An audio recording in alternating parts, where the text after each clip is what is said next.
பணம் இருந்தால் அன்பு வாங்கிட முடியுமா, காதல் வாங்கிட முடியுமா? இதெல்லாம் பழைய காலத்து டைலாகு.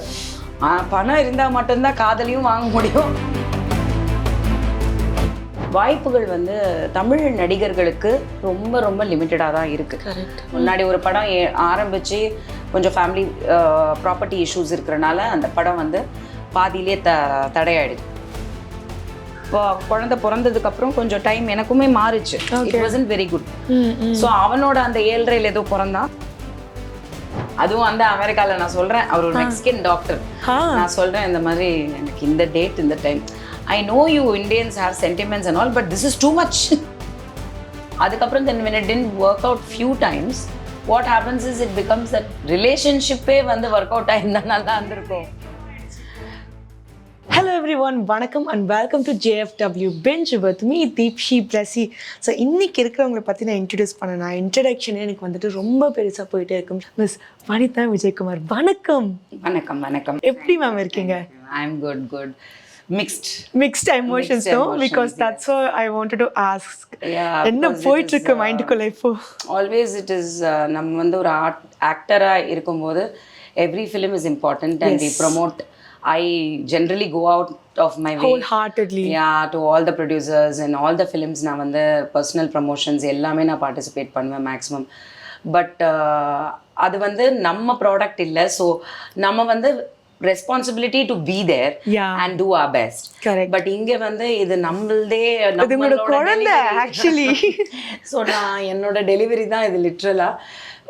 எந்த அளவுக்கு ஒரு ப்ரொடக்ஷன் ஹவுஸாக வந்து இது வந்து ஒரு இன்வெஸ்ட்மெண்ட்டாக நம்ம வந்து பணம் செலவு பண்ணி கொண்டு வரோமோ அதை தாண்டி it's more emotional because I am part of it in a way of அது கருவாக்குனது உருவாக்குனது எல்லாமே.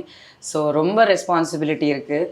ஸோ கிட்ட நெருங்க ஆக்சுவலி July 4th பிளான் பண்ணியிருந்தீங்க. And what happen was theatrical situation வந்து டூ மெனி ஃபிலிம்ஸ். நாங்கள் தான் ஃபர்ஸ்ட் அனௌன்ஸ் பண்ணோம், ரஜினி அங்கிளோட தான் அந்த போஸ்ட் எல்லாம் பார்த்து எல்லாரும் வா July 4th வெயிட் பண்ணிட்டு இருக்காங்க. அது அப்படியே நாங்கள் 11 மாத்திட்டோம். ஃபோட்டோஷாப் பண்ணி அப்படியே ஜூம் இன் பண்ணீங்க, 11 மாறிடுச்சு. வேற வழி இல்லை. Because we don't want to come in too much of a race. Theatre screens வந்து ப்ராப்ளம் ஆகுது. நெக்ஸ்ட் வீக் தள்ளினா பெட்டர்னு எல்லாருமே சொன்னாங்க. So I set okay fine அப்படின்ட்டு. ஸோ அது கொஞ்சம் ஒரு 1 வீக் ஒரு ரிலாக்ஸேஷன் கிடைக்குது, மோர் ப்ரொமோஷன்ஸ். பட் என்னன்னா நர்வஸ்னஸும் டபுள் ட்ரிபிள் ஆகுது. அதுதான் சும்மா இருந்தா ரிலீஸ் பண்ணக்கூட நாட்கள் கூட வந்துட்டு இங்க இருக்கிற சத்தம் இங்க வந்து இங்க இருந்து வெளியில வந்து அந்த பிரசவ வழியில கூட நீங்க படத்துல பார்த்திருப்பீங்க, இல்ல பர்சனல் எக்ஸ்பீரியன்ஸ் யாருக்காவது இருந்தா தெரியும். ஒன்ஸ் த டெலிவரி டேட் நெருங்க அந்த டென்ஷன் தாண்டி டேட்டும் தாண்டிட்டு ஒரு 19 கொடுத்துருப்பாங்க, 23 24 நாள்லாம் வந்துட்டு எங்கள் அம்மாவுக்கு வந்து நான் பிறக்கும் போது ஐ திங்க் அம்மாஸ் delivery date was some September something. Okay. But இந்த October 5th தான் மோஸ்ட் கம்ஃபர்டபிள் பேபி இந்த பூம் பண்ணீங்க.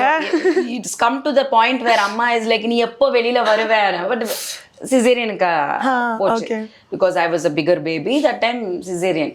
ஸோ அந்த மாதிரி எனக்கு வந்து பர்சனல் எக்ஸ்பீரியன்ஸ் அப்படி இல்லை. ஏன்னா என்னோட 3 குழந்தைங்களுமே ஃபர்ஸ்ட் பையன் வந்து he was born June 9th என்னமோ டேட் கொடுத்துருந்தாங்க. May 23rd பிறந்துட்டான். ஓகே. So early release. ஆமாம், ஏர்லி ரிலீஸ் சர்ப்ரைஸ். ஸோ அதுவும் சிசேரியன் தான், எமர்ஜென்சி சுச்சுவேஷன். ஸோ டென்ஷன் தான். பட் இருந்தாலும் அந்த கடைசி வரைக்கும் நான் போகலை. ஸோ த ஃபர்ஸ்ட் டேர்ம் அப்படி போனதுக்கு அப்புறம் பார்த்தீங்கன்னா செகண்ட் பேபியும் அதே மாதிரி தான். ஜோவிகாவும் பார்த்தீங்கன்னா எனக்கு இப்போ நான் டாக்டிக்ஸ் பிடிச்சிட்டேன். ஏன்னா எங்கள் அம்மா வந்து அந்த பிரசவ வழியில் வந்து டென்ஷனில் ஜிஜி ஹாஸ்பிட்டலில் குழந்தை பிறக்குது.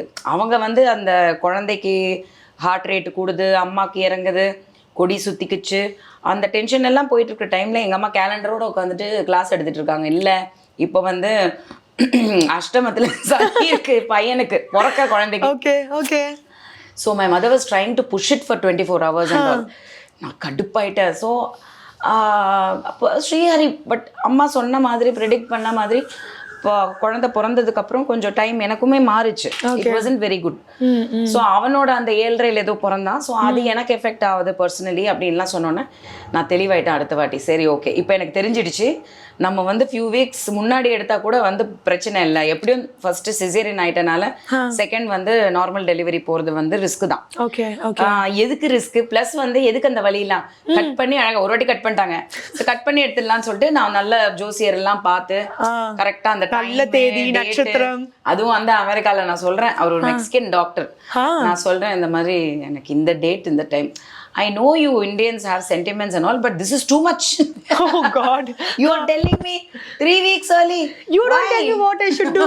Why are you telling me what I should do? See, I have problem. My mother is one, you know, she's one ரொம்ப old traditional lady. அப்படிலாம் சொல்லி அவரை கன்வின்ஸ் பண்ணி இந்த மாதிரி இந்த ஃபர்ஸ்ட் எனக்கு கொஞ்சம் ப்ராப்ளம் ஆயிடுச்சு. ஸோ செகண்ட் பேபி வந்து நான் கரெக்டான டைம் பிறக்கலன்னா வீட்லயே என்ன சேர்க்க மாட்டாங்கன்னு சொல்லிட்டேன். ஓகே சரி okay, I understand your sentiments அப்படின்னு சொல்லிட்டு அதே மாதிரி ஜோவிகா வாஸ் பார்ன். அந்த டைம் டேட் கரெக்டாக பார்த்து எடுத்தது touchwood and gold. I think I was really blessed with the best child in the world. என்னோட லைஃபுமே மாறிச்சு அவள் பிறந்ததுக்கு அப்புறம். In every way, professionally, personally. நான் படிக்காத விஷயங்கள் கூட வந்து நான் முடிக்கணும் படிப்பு, அந்த மாதிரி சில விஷயம் நம்ம யோசிப்போம்ல. ஸோ நான் சின்ன வயசுல நடிக்க வந்துட்டனால there were so many unfulfilled wishes. அது எல்லாமே வந்து ஜோவிகா பிறந்ததுக்கு அப்புறம் தான். அப்போ மூணாவது வாட்டி obviously will be the same. இன்னும் எக்ஸ்ட்ராவா 2 பார்த்துட்டேன், தேர்ட் இப்ப பாருங்க. நான் யாருக்குனாலும் நான் வந்து ரெக்கமெண்ட் பண்றது நார்மல் டெலிவரிலாம் தேவையில்லைங்க, நீங்க வந்து அழகா டைம் பார்த்து எல்லாத்தையும் ஃபிக்ஸ் பண்ணி கட் பண்ணி எடுத்துருங்க, சேஃபாவது இருப்பீங்க, குழந்தையும் சேஃபா இருக்கும். ஜேர்னியோட பிகினிங்க்கு போகலாம். இப்போ எங்க இருந்து, because your writer and director in this project, இந்த கதை வந்துட்டு உங்களுக்கு எங்க இருந்து அந்த ஒரு லைன் கிடைச்சிருக்கணும், ஓகே ஃபைன் இந்த லைன் இது வந்துட்டு I want to tell the audience அப்படின்னா where was that line created? To be honest, நான் வந்து இந்த லைனை வச்சு படம் எடுக்கணும்னு யோசிக்கல. Okay, I wanted to make a film. I thought why not. அப்போ when did that idea came? ஒரு படம் பண்ணலான்றது ரொம்ப நாளாவே மைண்ட்ல இருந்திருக்கு. முன்னாடி ஒரு படம் ஆரம்பிச்சு கொஞ்சம் ஃபேமிலி ப்ராப்பர்ட்டி இஷ்யூஸ் இருக்கிறனால அந்த படம் வந்து பாதியிலே தடையாயிடுச்சு. You were writing and directing this movie. Okay. So எனக்கு எதுவுமே பண்ண முடியல, ஸ்டக். ஸோ அது அப்படியே அப்ரப்டாக நிப்பாட்ட வேண்டியதாக போயிடுச்சு. அது ஒரு டோட்டல் லாஸ் ஆச்சு. அது ஒரு 10 years ago ஆல்மோஸ்ட். அப்புறம் விட்டுட்டேன். சரி okay, you know you can't help it, you can't force certain எதுவுமே பண்ண முடியாது, விட்டுட்டேன். அதுக்கப்புறம் I moved on and then Bigg Boss and all that. இப்போ இந்த வனிதாக்கா அப்படின்ற ஒரு பர்சனாக நான் உருவானதுக்கப்புறம் and so much of love and affection, I wanted to make another film. Okay.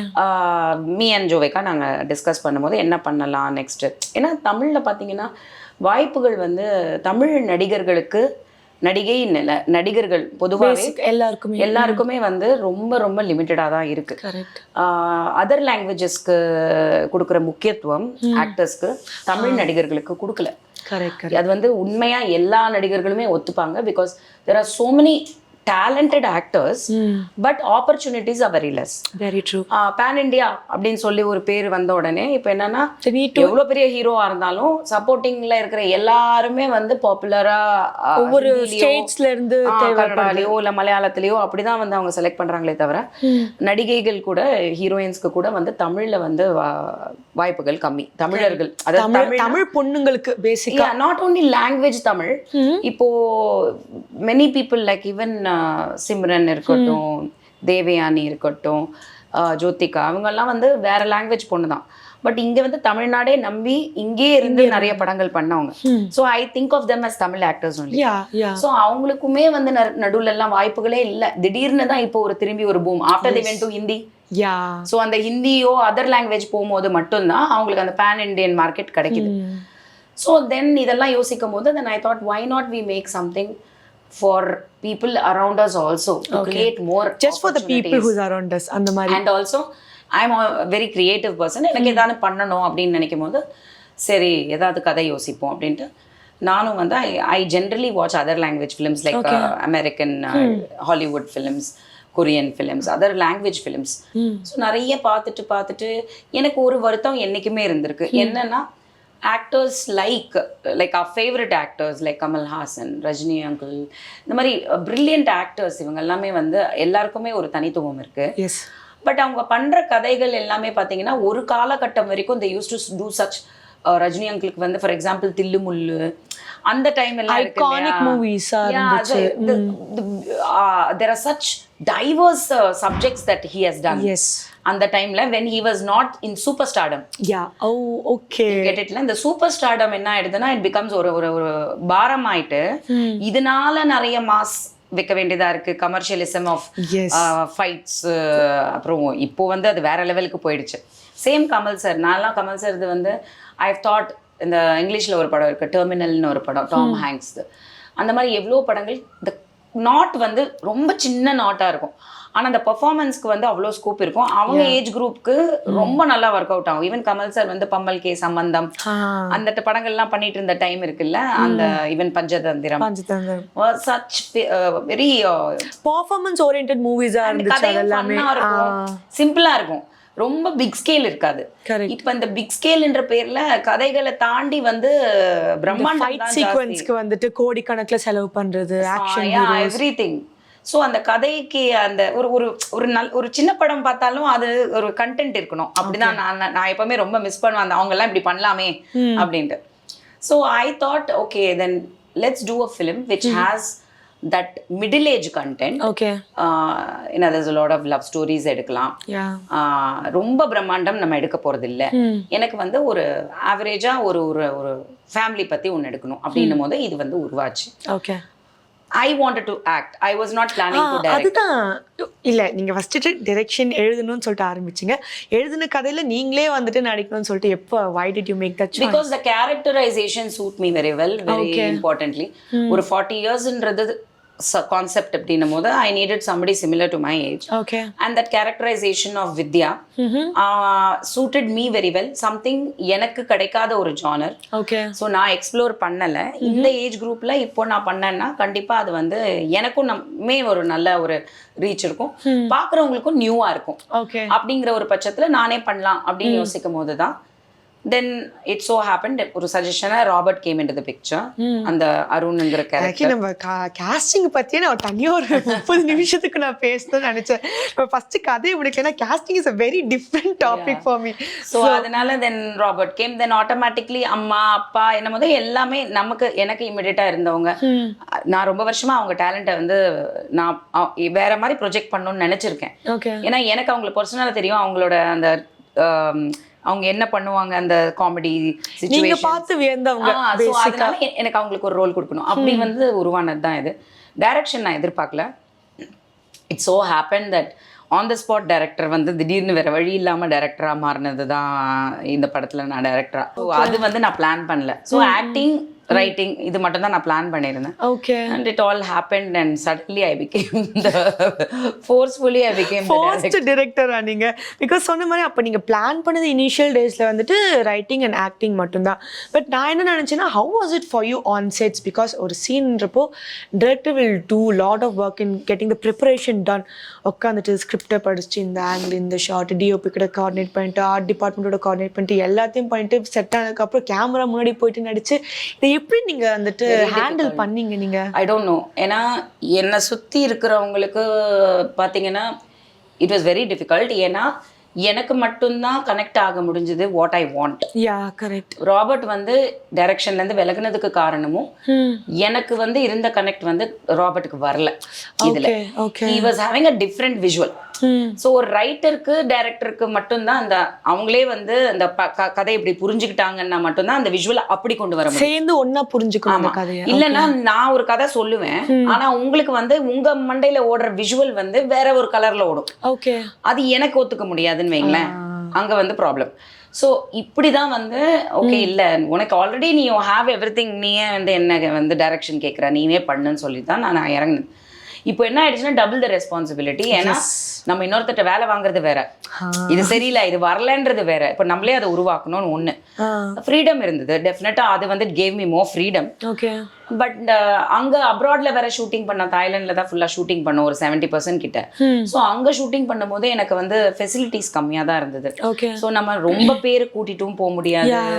ரெண்டாவது அந்த மாதிரி லொகேஷன்ஸ் ஹவுசஸ்ல எல்லாம் ஷூட் பண்ணும்போது லிமிட் நம்பர் ஆஃப் பீப்புள் வந்து லிமிட் பண்ணி தான் இருக்கணும். ஸோ அதனால வந்து பாத்தீங்கன்னா எனக்கு மானிட்டர் இந்த மாதிரி வசதிகள்லாம் எதுவுமே கிடையாது. ஓகே. ஸோ நம்ம வந்து ஜென்ரலாக வந்து இப்போ எப்படி ஒரு யூடியூபுக்கு நம்ம போய் எடுப்போம், நோ ஒரு கால்குலேஷன்ல எடுப்போம்.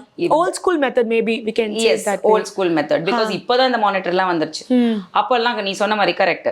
ஸோ அந்த காலத்துக்கு போக வேண்டியதாச்சு. But since I work with directors like P Vasu and that's how they work, அதுதான் நடந்தது. It's a classic method also. Correct. So அதனால எனக்கு கொஞ்சம் கம்ஃபர்டபுள் தான். ஆனா வந்து இதனால கொஞ்சம் டெக்னிக்கலி எந்த ஷார்ட்ல வந்து ஃபோக்கஸ் போல இதெல்லாம் கொஞ்சம் டெக்னிக்கல் இஷ்யூஸ் வந்தது. பட் டிலே ஆகல. ஓகே. டெஃபினட்டா டிலே ஆகல. இன்ஃபேக்ட் நான் என்ன பிளான் பண்ணனோ அதை விடவே எக்ஸ்ட்ரா தான் நான் கண்டென்ட் பண்ணிருக்கீங்க. I was okay. வந்து பார்த்து எடிட் பார்த்துட்டு ஒரு 2-3 சீன் வந்து எனக்கு யூஸ் பண்ண முடியாம போச்சு. Okay. But it's okay, shooting continued. So அது ஒன்றும் பிரச்சனையா இல்லை. But yes, it is not an easy task, especially new director அப்படின்னும் போது நம்மள அவங்க நம்பணும், நம்மளோட கால்குலேஷன் நம்பணும், நம்மளோட ஜட்ஜ்மெண்ட் நம்பணும். ஸோ எனக்கும் ராபர்ட்டுக்கும் கொஞ்சம் அந்த விஷயத்துல பிரச்சனை வரல.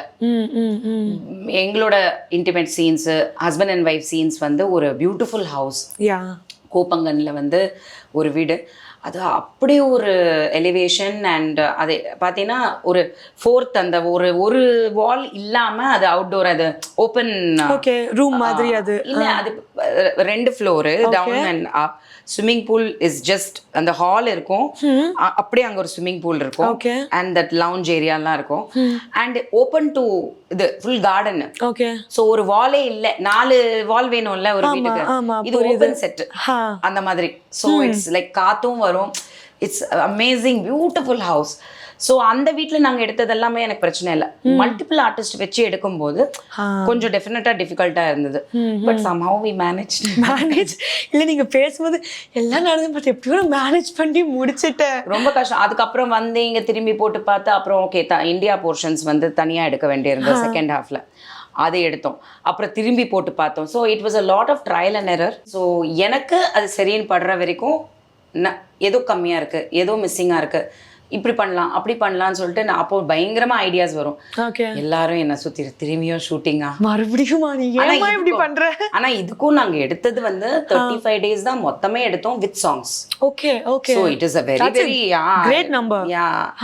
பட் ஸ்கெடியூலா போனனால ஒன்னொன்னு ஒரு கண்ட்ரி ஒரு இது திரும்பி துபாய்க்கு போனோம், திரும்பி சாங் எடுத்தோம். ஸோ பாக்குறவங்களுக்கு நீங்க என்னங்க படத்தை முடிக்க போறீங்களா இல்லை எடுத்துக்கிட்டே இருக்க போறீங்களான்ற மாதிரி ஆச்சு. But I wanted to make sure that I was content. Okay. இங்கே என்னன்னா வந்துட்டு பிகாஸ் இது எல்லாமே இருக்கும்போது ப்ரொடியூசர்னு ஒருத்தர் பின்னாடி வந்து பார்த்துட்டு இருப்பாங்க. இன்னும் நீங்கள் சொன்ன மாதிரி ஸ்கெடியூல் மாட்டிருப்பாங்க. ப்ரொடியூசர் ஜோவிக்கு அங்கே இருந்துட்டு, மாதர் நீங்கள் என்ன பண்ணிட்டு இருக்கீங்க உங்களுக்கு தெரியுமா, காசு இங்கே இறச்சிக்கிட்டே இருக்கு, நீங்கள் பாட்டுக்கு எக்ஸ்டெண்ட் பண்ணிட்டு போயிட்டே இருக்கீங்க. உங்கள் 2 பேருக்குள்ள சண்டை எங்கேயாச்சும் வந்துச்சா? அந்த மாதிரி இல்லை. பிகாஸ் என்னை விட இப்போ பாரு, நான் இன்னைக்கு she suppose to be here, but she was more. நேற்று நைட்டு வந்து we saw one final mixing out எடுக்கிறதுக்கு. அதுல வந்து எனக்கு கூட அது வந்து ஓகேயா இருந்தது. அவளால ஒரு 2 பாயிண்ட்டை ஒத்துக்கவே முடியல. அதனால நீங்க போங்க, நீங்க வந்து ப்ரமோஷன் பண்ணிக்கோங்க, நான் போய் அந்த வேலையை முடிக்காம எனக்கு இந்த 1 day மட்டும் டைம் கொடுங்க. ஏன்னா நான் சொன்னேன், இவ்வளோ க்ளோஸா வந்துருச்சு, நீ இன்னும் வேலை வந்து எக்ஸ்ட்ரா வச்சுக்கிட்டே இருக்க, எப்படி படத்தை ரிலீஸ் பண்றது, கொடுக்க வேணாமா கியூபுக்கு அப்படின்னா, இன்னைக்கு ஒரு நாள் கொடுங்க, நான் எல்லாத்தையும் கரெக்ட் பண்ணிட்டு வரேன்னு சொல்லிட்டு அவதான் என்னை விட பயங்கரமான வந்து ஒரு பெர்ஃபெக்ஷனிஸ்ட். ஓகே. சோ ஒரு சின்ன விஷயம் கூட வந்து அலோவ் பண்ண மாட்டா. she will make more effort எடுப்பா, வேலையை அதிகமா வாங்குவா. இன்ஃபேக்ட் இப்போ எப்படின்னா, என்னோட படத்துல சம்பந்தப்பட்டு ஒர்க் பண்ணவங்க எல்லாருக்குமே வந்து இப்போ நான் வந்து ஒரு ஏஞ்சல். அப்படி மாறிடுச்சு. ஏன்னா ஜோவிகா கிட்ட வேலை செய்யறது ரொம்ப கஷ்டம். ஸ்ட்ரிக்ட் ஆபீசர் அவங்க கொஞ்சம், அது வேலை கரெக்டா வாங்கும். ஸோ அதனால எங்களுக்கு அந்த ப்ராப்ளம் இருந்தது இல்லை. காம்ப்ரமைஸ் பண்றதுக்கு நானே யோசிச்சாலும் ஆக்சுவலி நீங்க தான் வந்துட்டு இது வாங்க, அவங்க இல்ல இன்னும் காசு செலவானாலும் பரவாயில்ல பெட்டரா பண்ணுங்க. எனக்கு நிறைய இடத்துல டவுட் வந்தது, am I doing the right thing Jovika, நம்ம இதுக்கு ஒரு ட்ராக் வைக்கலாமா, ஒரு காமெடி ரைட்டர்ஸ் வைக்கலாமா, சரி கூப்பிட்டு பேசலாமா அப்படிலாம், அதே மாதிரி டைரக்டர் மாற்றலாமா, ஏன்னா எனக்கு இது வந்து எவ்வளோ தூரம் நம்ம கரெக்டான டிசிஷன் எடுக்கிறோன்றது தெரியல. ஏன்னா எல்லாமே நான் சேர்ந்து பார்க்கணுன்னு முதல்ல எங்கேயா கோட்டை விட்டேன்னா, we are putting a lot of money, effort, and இவ்வளோ பேர் நம்மளை நம்பி வந்திருக்காங்க. ஸோ இதெல்லாம் வந்து யோசிக்கும் போது எனக்கு நிறைய இடத்துல டவுட் வந்தது. ஓவர் கான்ஃபிடென்ஸ் கண்டிப்பாக கிடையாது. புரியுது. படம் வந்ததுக்கு அப்புறம் confidence. You're pretty confident. Okay. Yeah, I know we have a good film. Okay. Definitely entertainer and definitely it's நீங்க பாக்கும்போது உங்களுக்கு பிடிச்சிருக்கும். ஆனால் வந்து எனக்கு அன்னைக்கு நிறைய டவுட்ஸ் இருந்தப்போ the one person who really stood by me and said only one thing, அம்மா உங்களை நம்பி தான் நான் இறங்கினேன், உங்களை தான் நான் நம்புகிறேன், உங்களை தான் நம்புவேன். You are the person who created this. Nobody can do this better justice. You do it. மிஸ்டேக்காக இருந்தாலும் பரவாயில்ல, அது உங்கள் தப்பாக இருக்கட்டும். அது வந்து இன்னும் ரெஸ்பான்சிபிலிட்டி ஜாஸ்தி. இன்னும் ஏற்றிமா நீ சொன்னது எனக்கு வந்துட்டு சமாதானப்படுத்தலாமா, இன்னும் 4 பயத்தை ஏற்றிதாமா வச்சிருக்கின்ற மாதிரி இருக்காது. எனக்கு என்ன ஒரு இன்டர்வியூ ஒரு ஆடியோ லான்ச்சில் வந்துட்டு ஒரு ஜோவிகா பேசியிருந்தாங்க, இது நான் கஷ்டப்பட்டு சம்பாதிச்ச பணத்தில் தான் நான் அதை ப்ரொடியூஸ் பண்ணியிருக்கேன்றப்போ ஒரு பொண்ணு she has put in her all hard work, because அந்த வயசில் earning is not an easy thing and she has put in lot of effort in to it. So அது வந்துட்டு இந்த யாரும் சஜஸ்ட் பண்ணாங்கன்னு தெரியல டு பி த ப்ரொடியூசர். அப்போ as a மதரா உங்களுக்கு எப்படி ஆச்சு? ஓகே இட்ஸ் என்னதான் இருந்தாலும் உங்க பொண்ணோட ஹார்ட் ஏர்ன்டு மணி இல்லைங்களா? This movie is also like a gambling only, you know, unless because வந்துட்டு நிறைய சூப்பரான படங்களே வந்துட்டு வெளியில நல்லா வந்திருந்தாலுமே ஆடியன்ஸ் அதை எப்படி அக்செப்ட் பண்ணிப்பாங்கன்னு நமக்கு தெரியாது. கண்டிப்பா. ஸோ அந்த மாதிரி இடத்துல it's a do or die situation. As a பேரண்டா, ஆஸ் அ மதரா, when you are putting all your daughter's hard work, money and effort, உங்களுக்கு அந்த ஒரு பயம் இருந்துச்சு ஏதாச்சும் ஒரு கார்னர்ல? கண்டிப்பாக வந்து ஒரு நர்வஸ்னஸ், டென்ஷன். பணம்னும் போது இது யார் பணமாக இருந்தாலும் பணம் தான் என்னை பொறுத்த வரைக்கும். நம்ம ஓன் பணமாக இருந்தாலும் சரி, வெளியிலேருந்து இன்வெஸ்ட் பண்ணுறவங்க பணமாக இருந்தாலும் சரி, அதுதான். இன்ஃபேக்ட் நம்ம பணம் கூட நம்ம ரிஸ்க் எடுக்கலாம். என்னை பொறுத்த வரைக்கும், ஜோவிகாவை பொறுத்த வரைக்கும் மற்றவங்க பணத்தில் ரிஸ்க் எடுக்கிறதுங்கிறது ரொம்ப தப்பான விஷயம். Responsibility is more. ஒரு டென்ஷன் ஜாஸ்தி இருக்கும். ஏன்னா அவங்களுக்கும் பதில் சொல்லணும், அவங்களுக்கு திருப்பி கொடுக்கணும். கரெக்ட். பதில் சொல்றதை தாண்டி லாஸ் ஆர் கெயின் நம்ம திருப்பி கொடுக்கணும். இது ஒரு கூட்டு முயற்சி தான். Obviously it is me, Jovika. But இனிஷியலாக ஸ்டார்ட் ஆஃப் பண்ணது ஜோவிகா. ஸோ எதுக்கு வந்து ஜோவிகாக்கு ப்ரொடியூசர்ன்ற ஒரு ரோல் கொடுத்துருக்கோம் அப்படின்னா, மெயினாக it is not about the money, but அவ வந்து she wants to learn how to run a film. Yeah, how every department works. எல்லா டிபார்ட்மெண்ட்டும் ஒவ்வொரு கிராஃப்ட்டுமே. சினிமாட்டோகிராஃபினா அது எப்படி, ஏன்னா அவளுக்கு சினிமாட்டோகிராஃபியில் பயங்கர இன்ட்ரெஸ்ட். ஃபோட்டோகிராஃபி சூப்பராக பண்ணுவாங்க. ஓகே. டைரக்ஷன் டிபார்ட்மெண்ட்ல எவ்வளோ ஸ்பீடாக எடுக்கலாம், எவ்வளோ பணம் வந்து நம்ம சேவ் பண்ணலாம் ப்ரொடியூசர்ஸ்க்கு. ரைட்டிங் சம்மந்தப்பட்டு எது ஒர்க் ஆகும், எது ஒர்க் ஆகாது. அதே மாதிரி acting is very important, because அவங்க நடிகர் ஆகணும்னு ஆசைப்படுறாங்க. ஸோ அதுவும் வந்து இவ்வளோ ஆக்டர்ஸ் பண்ணும்போது நிறைய எக்ஸ்பீரியன்ஸ். தப்பு என்னன்றது ஃபர்ஸ்ட் கண்டுபிடிச்சிடலாம். ஸோ இந்த மாதிரி ஒவ்வொரு டிபார்ட்மெண்ட்டுமே வந்து அவளுக்கு எக்ஸ்பீரியன்ஸ் இருந்தால் கண்டிப்பாக இந்த ஒரு படம் பண்ணது அவளுக்கு ஒரு 10 படம் நடித்த எக்ஸ்பீரியன்ஸ் கிடச்சிருக்கு. True, correct. அது வந்து விலை கொடுத்து வாங்க முடியாது. ஒன்று. ரெண்டாவது வந்து பார்த்தீங்கன்னா ரிஸ்க்குங்கிறது வந்து லைஃப்பில் எல்லாத்துலேயுமே இருக்குது. ஸோ அந்த மாதிரி வந்து சேஃபாக விளையாடுறவங்க கேமில், பிக் பாஸ்லேயே நானும் வந்து சேஃபாக விளையாடல, அவளும் சேஃபாக விளையாடல. லைஃப்பில் வந்து சேஃபாக விளையாடுறதுக்கான வாய்ப்பு இனிமே என்கிட்ட சத்தியமாக கிடையாது. அவளும் என்ன மாதிரியே she is one person who is very bold and brave.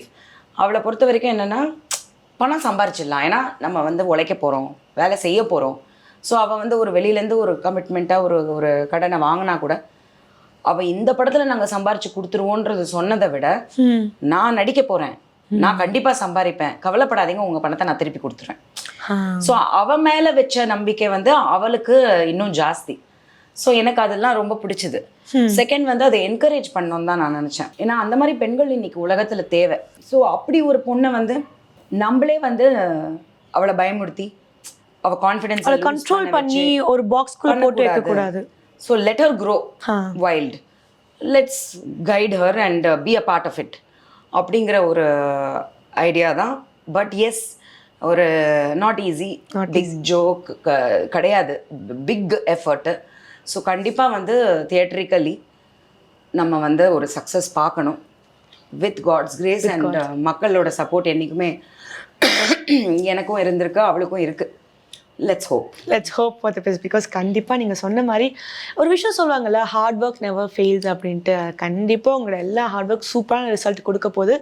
As a விமனாக, not எல்லா விமனுமே வந்துட்டு லைஃப்பில் நிறைய விதமான அப்ஸ் அண்ட் டவுன்ஸ் வந்துட்டு கோ த்ரூ பண்ணிட்டு இருப்பாங்க. இத்தனை வருஷத்தில் வாழ்க்கையில் கற்றுக்கிட்ட ஒரு பெரிய பாடம்னா அது என்னன்னு சொல்வீங்க நீங்கள்? I don't know. I am one person that எனக்கு வந்து என்னோட பாஸ்ட் வந்து எனக்கு நான் ரிப்பெண்ட் பண்ணதே இல்லை, நான் வருத்தப்பட்டதே கிடையாது. இப்படி ஆச்சே, இப்படி ஆகாம இருந்திருக்கலாமே, நம்ம இதை தவிர்த்திருக்கலாமே, நம்ம கொஞ்சம் கேர்ஃபுல்லா இருந்திருக்கலாமே அப்படின்னு நினைக்கிற பர்சன் இல்லை. ஏன்னா என்னை பொறுத்த வரைக்கும் எனக்கு வந்து பிலீஃப் என்னன்னா, everybody has a destiny. Yes. So எனக்கு வந்து கடவுள் வந்து நமக்கு வந்து ஒரு ஜேர்னி கொடுத்துருக்காரு. அதோட எண்ட் என்னங்கிறது அவருக்கு தெரியும். நடுவில் வந்து நடக்கிற பாதையில், அந்த கடந்து வர பாதையில் நமக்கு எப்பவுமே A and B 2 சாய்ஸ் வரும். நீங்கள் எந்த சுச்சுவேஷனில் நீங்கள் யோசிச்சு பாருங்க. கண்டிப்பாக அந்த படம் மாதிரி தான் 12A 12B ஒரு படம் வந்தது இல்லையா, 12B. ஸோ எந்த பஸ்ஸில் நம்ம ஏற போகிறோம், ஒரு கிராஸ் ரோட்ஸ்க்கு நம்ம வருவோம். அந்த சாய்ஸ் இருக்கு இல்லையா, நம்ம இதை எடுக்கலாமா அதை எடுக்கலாமான்றது அது நம்ம கையில் எப்பவுமே இருக்கும். அப்போ தான் நம்ம குழம்புவோம். சம்டைம்ஸ் தப்பான ஒரு பஸ்ஸில் கூட நம்ம ஏறி இருப்போம்.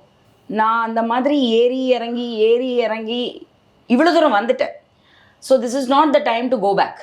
Okay. My journey is almost halfway there. And what I have learnt so many lessons. So நான் கரெக்டான பஸ்ஸில் ஏறியிருந்தேன்னா நேராக வந்து டிஸ்னிலேண்டுக்கு போய் ஜாலியாக இருந்திருப்பேன். But that is not life. I don't இப்போ நினைக்கும் போது, எஸ்பெஷலி லுக்கிங் பேக், கடந்து வந்த பாதையை பார்க்கும்போது இந்த ஜேர்னி தான் என்னோட லைஃபே. ஸோ இந்த எக்ஸ்பீரியன்சஸ், இந்த memories, the people I have met, the lessons I have learnt, and I have learnt to be myself. நானாகவே இருந்திருக்கேன், நிறைய பேருக்கு நல்லது செஞ்சுருக்கேன், நிறைய பேருக்கு ஹெல்ப் பண்ணியிருக்கேன். ஸோ இதெல்லாமே எனக்கு வந்து காட்ஸ் பிளெஸ்ஸிங்ஸாக யூனிவர்ஸ் கிட்டேருந்து திரும்பி தான் வருமே தவிர கண்டிப்பாக இனிமேல் தப்பாக போகிறதுக்கான வாய்ப்புகள் இல்லை. ஃப்யூச்சரும் வந்து நம்ம கையில் கிடையாது அகெயின். ஸோ எண்டு டெஸ்டினேஷன் எங்கே நமக்கு வந்து பஸ் ஸ்டாப் ஹால்ட் ஆகுதுன்றது நமக்கு தெரியாது. ஸோ போகிற next rest of the journey I wish it's more adventurous, more interesting. You like adventure, நீங்க சொன்னீங்க பாத்தீங்கன்னா. Not boring sweet. Yeah. So இதுவே நீங்கள் 20 வருஷத்துக்கு முன்னாடி கேட்டிருந்தீங்கன்னா my answer was different. But அந்த அட்ரினலின் ரஷ்ன்னு சொல்லுவோம்ல, ஸோ அந்த ரோலர் கோஸ்டரில் ஏறுற வரைக்கும் நிறைய பேருக்கு பயம் இருக்கும், ஹைட்டுக்கு பயம் இருக்கும், பிஞ்சு விழுந்துருமோ. ஸோ நிறைய பேர் அந்த ரோலர் கோஸ்டரில் அந்த மாதிரி ரைட்ஸ்லாம் போக மாட்டாங்க.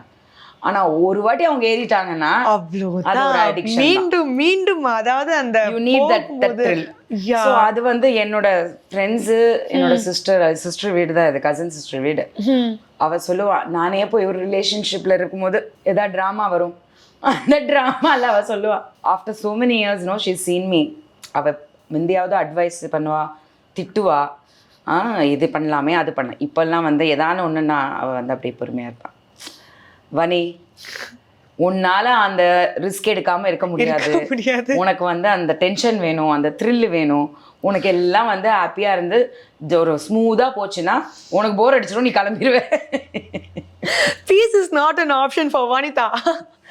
ஸோ அதனால go with the flow அப்படின்ற அளவுக்கு people around me are so comfortable with every problem of mine now.